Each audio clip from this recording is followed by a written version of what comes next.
Hey guys, welcome to another NFL video. Today we are going to be talking about the NFC West. We are going to be looking at the schedules, the win totals, any futures or division bets that we might want to make before the season starts.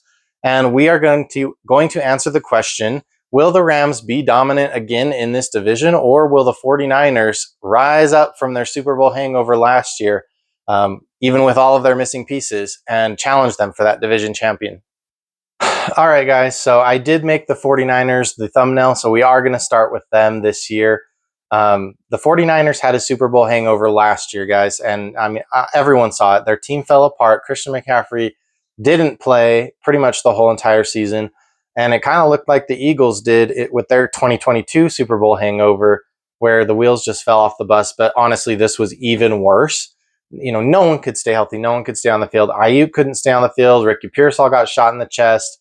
Debo wasn't looking as good and couldn't stay healthy either. And then obviously Christian McCaffrey was out. But guys, this is an elite team when they're healthy and on the field. This is an elite team with an elite coaching staff, an elite running back. I'm not going to call Brock Purdy elite, but this team is a playoff caliber team as long as their players can stay on the field. So they have perhaps the easiest schedule of any playoff caliber team this year. And I think that gives them a clear path to the playoffs.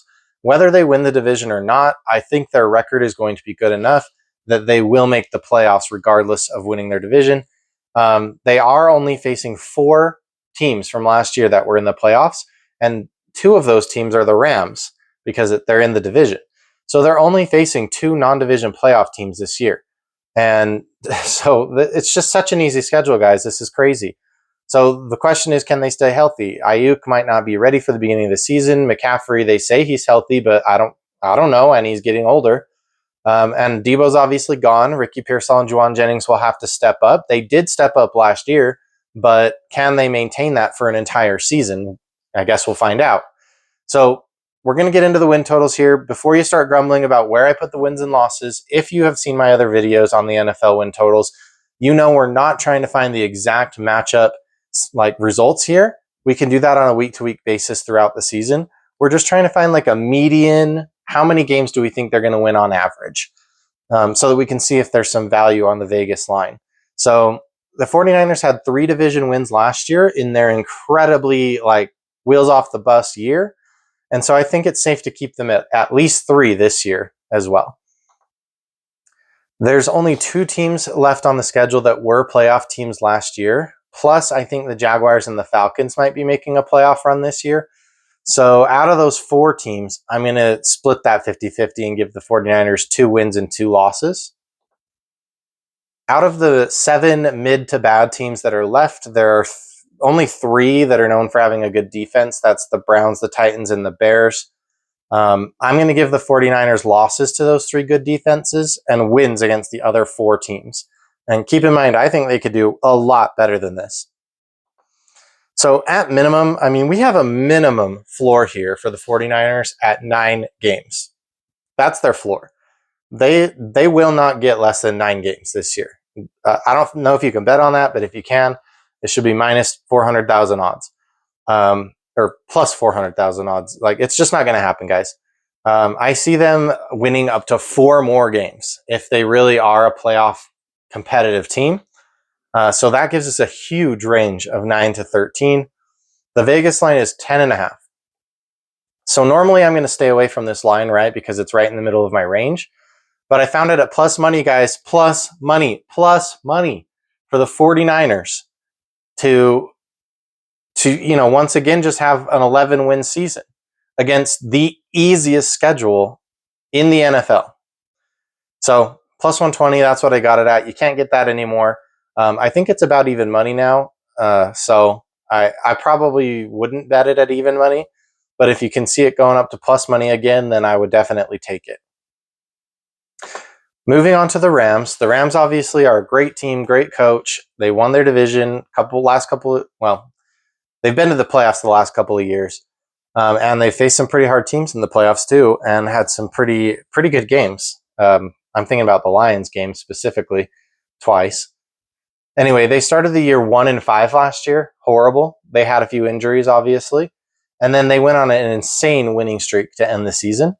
But guys, they had a really easy schedule last year. I think that's something that we overlook a lot. And so we expected them to win a lot of those games. This year, their schedule is still easy, but probably a little bit harder than last year. They only beat 2 playoff teams last year. This year, they're facing 5.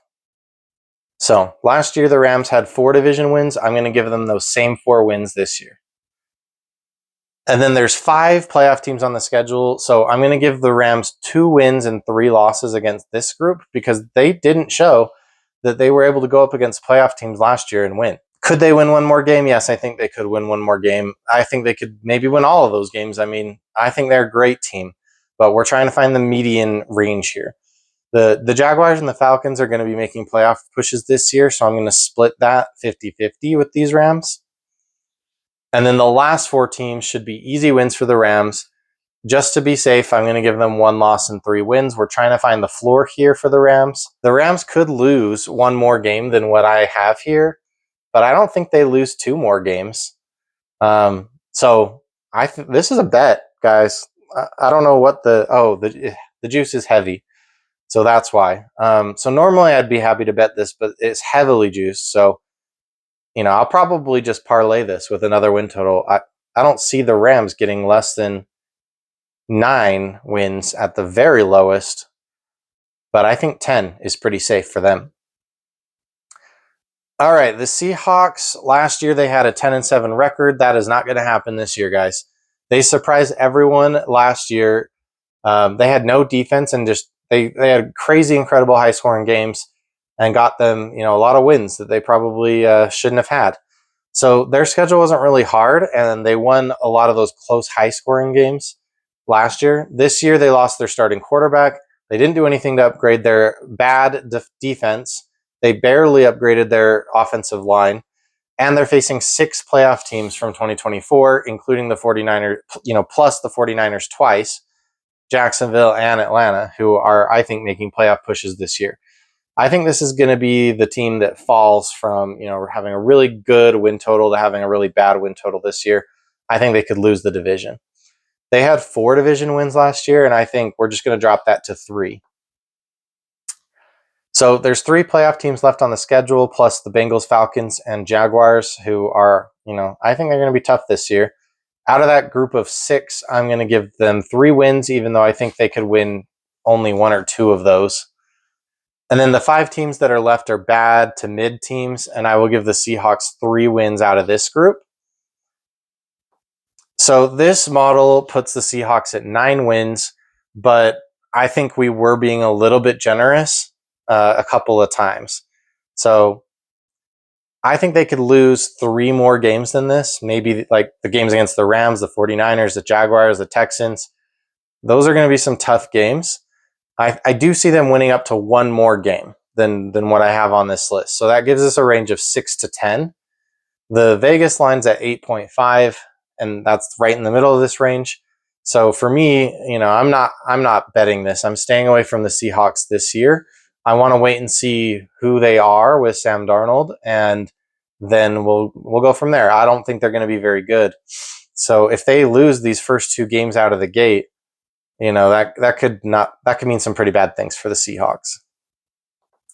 And then the Cardinals, who are the perennial losers of this division, they're a tough team to get a handle on. Everyone's always excited when Kyler Murray's healthy, but even when he's healthy, he just doesn't play that well.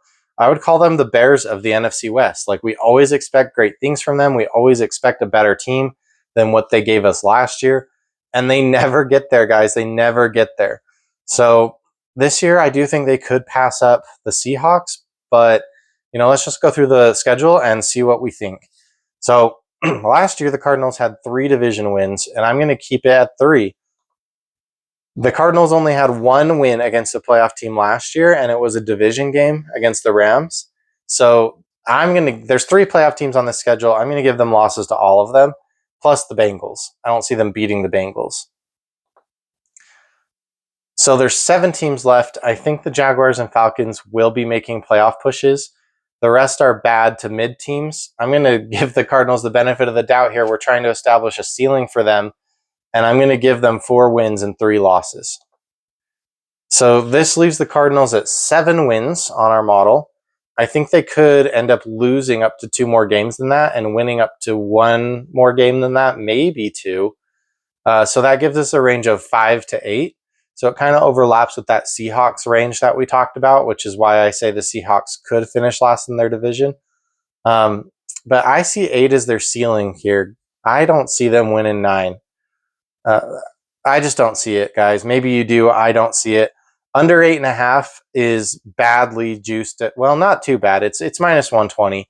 This is a bet we could get to. This is a bet I feel comfortable making, although I would prefer to parlay it with some other win totals. So here are our best bets for the NFC West. I love my 49ers bet over 10.5 wins for plus 120. That is not available anymore. I told you that. If you can find it at least plus 100, I would still take it. But if it's even money, I'd probably just stay away. Watch the line to see if it moves. I also like the Cardinals under 8.5 wins. I'm happy to pay the juice. It's not that much. I think their ceiling is 8. If that gets any juicier, then I will just parlay this with another win total like the Falcons or the Giants, which I really like those. They just have a lot of juice on them, or maybe even the Dolphins. And then I have some sprinkle bets for you guys. I got 4 sprinkle bets. I feel like the Rams and the 49ers will be fighting for top 2 this year, and the Cardinals and Seahawks will not even be close. I feel like those teams, their ceiling is like 8 to 9. And these Rams 49ers teams, the ceiling is closer to 12, 13. So I put a sprinkle bet on the exact 1-2 standings on the Rams 49ers at plus 550. And then I also hedged that with another bet with the 49ers first and the Rams second at plus 400. And I'll probably cash out on one of those early, and ride with the other one. And then I put 2 other sprinkle bets out here. I put one on the 49ers to be the NFC Conference champions. I actually don't think they could win the NFC Conference championship. I do think they could get to it, potentially, but I don't think they could win it. So I'm planning on cashing out of this. I just think they have a really easy schedule, and as they start to stack up those wins, I think that I'll be able to cash out on this. So we'll find out. And then I like a first 5 bet, guys. I like the Cardinals 3 wins through the first 5 games plus 185. If we go back and look at their schedule, all of the wins that we put on their schedule are in the first 6 games. And so if they win 3 out of the first 5, plus 185 is a good bet for that. I think they could win 2. It's either going to be 2 or 3. I don't think it's going to be, I know this model shows 4, but I think it's going to be 2 or 3. I'm willing to bet on 3 for plus 185, and plus, it's not a season-long bet. So after 5 weeks, I'll get my money. So that's it, guys. That's it for the NFC West. If you missed our NFC North, NFC East, or NFC South videos, you can check those out on my channel. And next, we'll be moving over to the AFC win totals and schedules.